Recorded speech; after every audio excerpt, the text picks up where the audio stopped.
اب جب جہاد شروع ہوا تو جہاد کس قسم کا ملک لڑ سکتا ہے؟ جس میں 4 قاعدے نافذ ہو. یاد رکھنا، 4 قاعدے اور قوانین ملک میں موجود ہو تو جہاد کامیاب ہوگا، ورنہ جہاد فائدہ نہیں کرے گا، مطلوبہ نتائج سے جہاد محروم ہو جائے گی. پہلا قاعدہ، ملک میں ایسا قانون موجود ہو کہ ظالم سے ظلم کا بدلہ، حتیٰ کہ کوئی قتل کر لینا حق تو مقتول کے بدلے میں قصاص ہو جائے. تو فرمایا کتب علیکم القصاص فی القتلی. یہ السیاست المدنیہ ہے. شہر میں سیاست کا عروج ہو اور سیاسی اقتدار کے حکمرانوں کو یہ قانون نافذ کرنے کی توفیق ہوئی ہو کہ وہ ظالم سے اور قاتل سے ظلم اور قتل کا انتقام لے سکے. کتب علیکم القصاص فی القتلی یا ایھا الذین آمنوا، ایمان والو، فرض تم پر بدلہ لینا مقتولین کا، قصاص نافذ ہو. ایک قاعدہ. دوسرا قانون، ملک میں کوئی شخص اور اس کا مال کوئی غلط طریقے سے نقصان نہ کرے. کتب علیکم اذا حضر احدکم الموت ان ترک خیرا الوصیہ.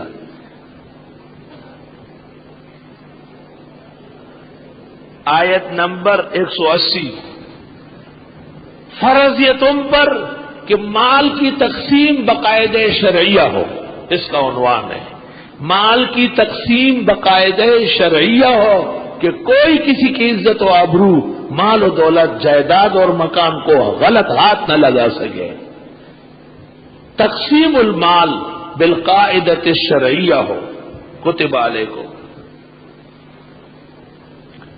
اور کتب یا ایھا الذین آمنوا کتب علیکم الصیام. اے ایمان والو، تم پر روزہ فرض ہے.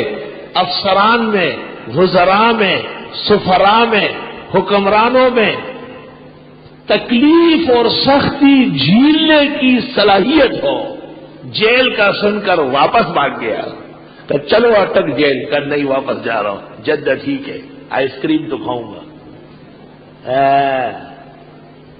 پمنڈرا روان دے نواز شریف وے تو جمعے قاتلا دا سے پمنڈلاڑو چے چے چے چے ترڑا ہوا دا چماس پخین کی دو بیا جدہ کی گزشے ہو چلا پرتوک دننے دے پرے ہوتے چلا اٹک جیلی ورطاو خیلو یالتا بزی یالتا ماران لڑما وینا ماں بیا بولتے شاہش.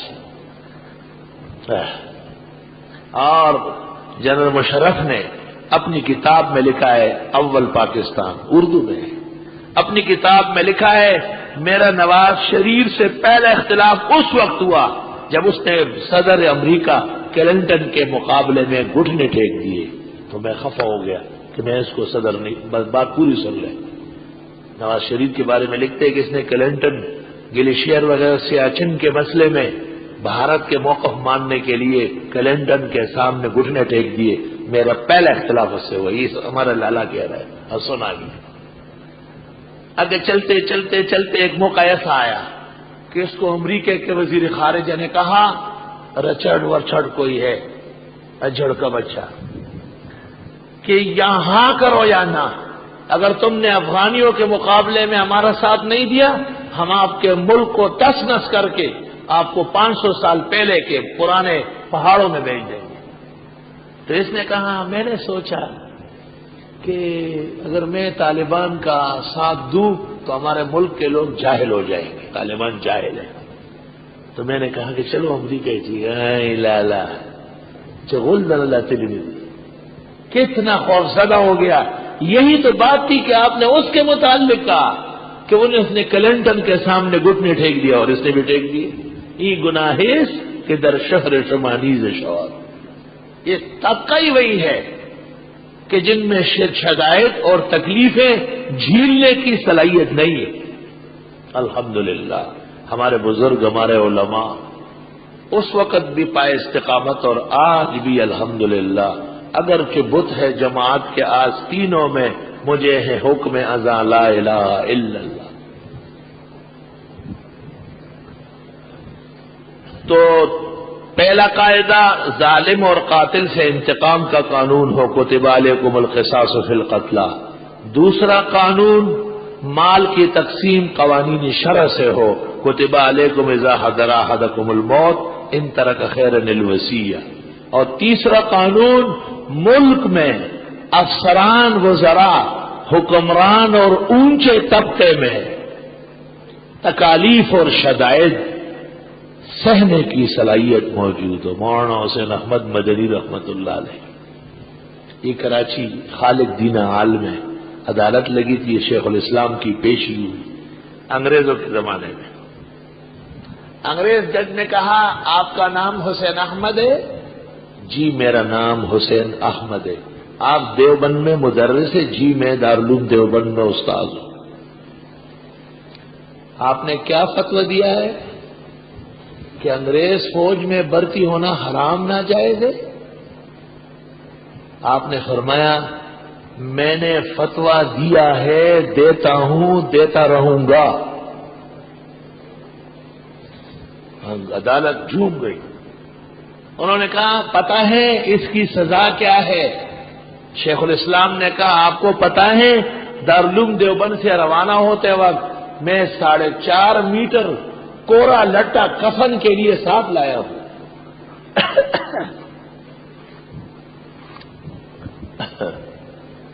شیخ الاسلام نے کہا جو میرے سر پر سفید کپڑا بندھا ہے یہ کوڑا لٹا ہے 4.5 گز کا، اور اتنا ہی کفن سنت ہے، وہ ساتھ وہیں سے لایا ہوں۔ انگریز کچھ دیر سوچتا رہا، سمجھ گیا کہ اس عظیم ہستی کو ہٹانا آسان نہیں ہے، تو حضرت کے جیل جانے کا حکم دیا۔ حضرت مسکرائے، فرمایا بہت معمولی سزا تجویز کیا، ہم آپ کے خلاف انتہائی قدم اٹھائیں گے، ہم آپ کو ہندوستان سے نکال کے رہیں گے۔ ہماری تحریک جیلوں کی نہیں ہے، ہماری تحریک آزادی کی ہے۔ وطن کے کام آیا ہے اسی کا عزم فولادی، حسین احمد کے قدموں کا تصدق ہے یہ آزادی۔ قاضی صاحب کے والد مولانا قاضی عبدالرب یا عبدالودود نام ہے، شیخ الاسلام کے عاشق تھے۔ انہوں نے اپنے 2 بیٹے مولانا عبدالقدوس اور عبدالصبوح دیوبند سے فاضل کروائے۔ قاضی جی کا نام رکھا گیا تھا حسین احمد، اور یہ طالب علمی میں مولانا کہلاتے تھے شیخ الاسلام کی وجہ سے، اور آج وہ اس جماعت کا امیر ہے جس کو سب سے پہلے شیخ الاسلام مولانا حسین احمد نے غلط کہا ہے۔ کتاب ایمان و عمل ملاحظہ، شیخ الاسلام کی کتاب ایمان و عمل۔ وہ کڑی، وہ چوکری، در بدر خاک بر سر، جس نے اپنے دور میں پہلے باپ کو پھانسی کروایا، بھائیوں کو قتل کروایا، خاون کو جیل میں بند کروایا، وہ آج پاکستان کے حکمرانوں کو اپنی ہدایات و قوانین نافذ کرتی ہے۔ لن یفلح قوم ولوا امرهم امرأة، اور لوگ سمجھتے تھے یہ لیڈر ہے، وہ ڈیلر نکلے۔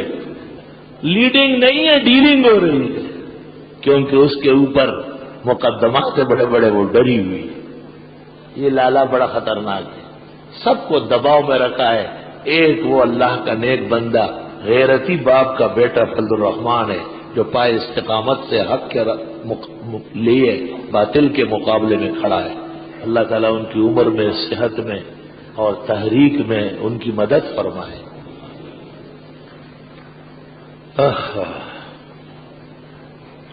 یہ دیوبندیوں کی صداقت کی نشانی ہے کہ آج پوری کائنات میں اس کے پائے کا سیاستدان نہیں ہے، سب ڈیلر، بکا ہوا مال، صبح و شام تبدیل ہو رہے، لیکن ایک فقیر منش بوریہ نشین دارالعلوم کا پڑھا ہوا دینی مدرسے کا فاضل، ایک فقیہ محدث مفسر کا عالم بیٹا، الحمدللہ اللہ تعالیٰ نظر سے اور دشمنوں سے بچائے اور ان کی جماعت کو اخلاص نصیب کرے کہ جمعیت العلماء اسلام ہی رہے اور جمعیت ضمیر فروشان نہ بنے۔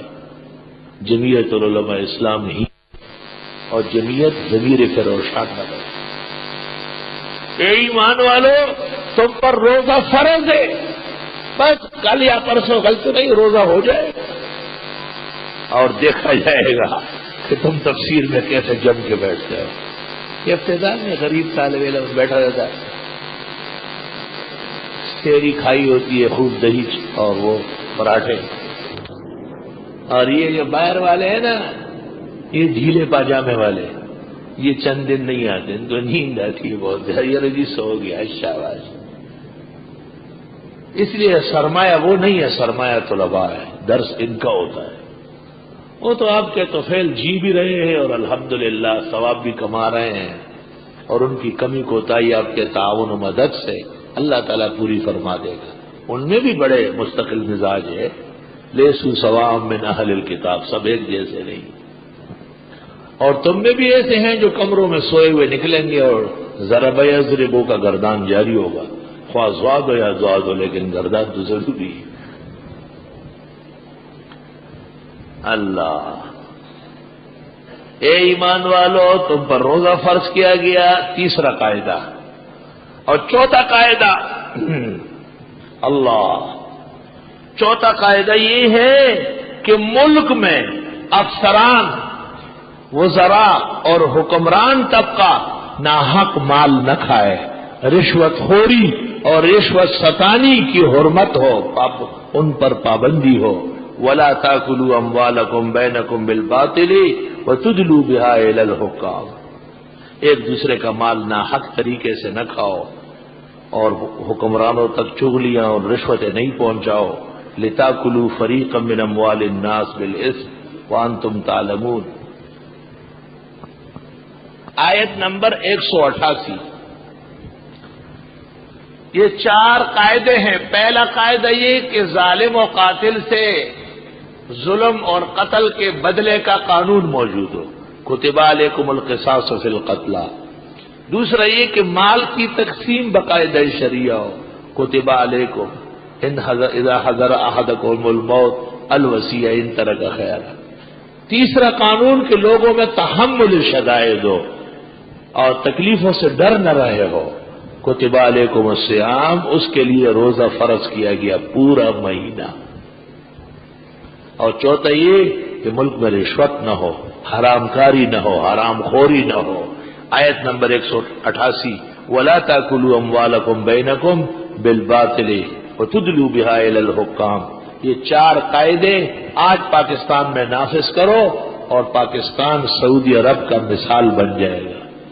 ہر جگہ امن، آشفتگی، حسن، خوشگواری اور بہترین فضائے، سرسبز و شاداب ماحول ہو جائے گا۔